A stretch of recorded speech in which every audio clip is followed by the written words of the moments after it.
byde velkommen til BNI International Networking Week, eller International Netværksuge på dansk. Over hele verden, der bliver der i den her uge afholdt forskellige typer arrangementer under den her overskrift, International Netværksuge.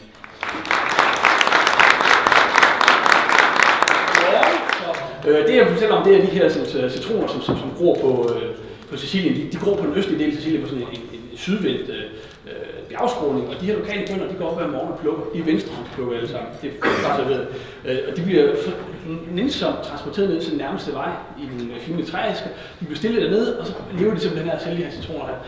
Og det man kan kende dem på fra andre citroner, det er, at de har det her logo her. Malones citroner hedder det. Så I kan kende det på skiltet her. Så. Tak for det.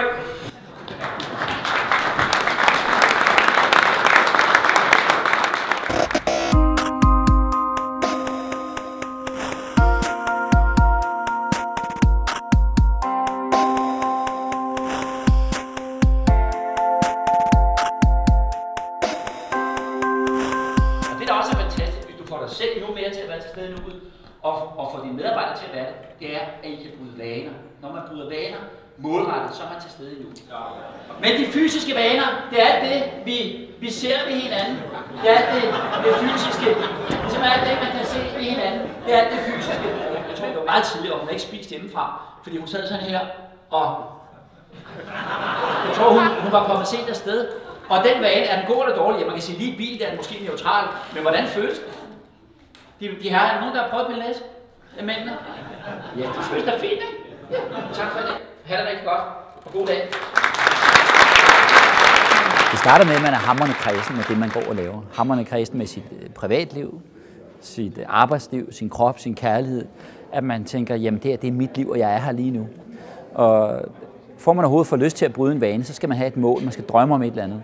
Det behøver ikke være et eller andet med, at man skal til månen, eller man skal jo bare være opmærksom på, hvad vil jeg gerne have, og hvad vil jeg gerne reducere. Så det, der er en god idé, det er at have sig et mål, og det har vi på arbejdet tit. Jeg synes, man løbende skal arbejde med sig selv, og se sig selv udefra, ligesom en flue på væggen nærmest, og sige, hvad skal jeg gøre? Både som virksomhed, som team og som privat menneske, at sige, er der et eller andet, jeg skal justere? Men for mig kan der være praktiske ting, som at jeg har meldt mig ind i en løbeklub, så bliver jeg mere tvunget ud til at komme ud og løbe, men også, at jeg husker nogle gange at få bestilt min ferie i god tid, eller få lavet ting i god tid, fordi jeg vil gerne være til stede i nuet. Jeg fokuserer meget på at få lavet overstået, kan man sige, det som jeg synes er mindre sjovt, og så kan jeg mærke, at der nærmest letter en sky nogle gange fra mig og siger, tænk, var det ikke værre?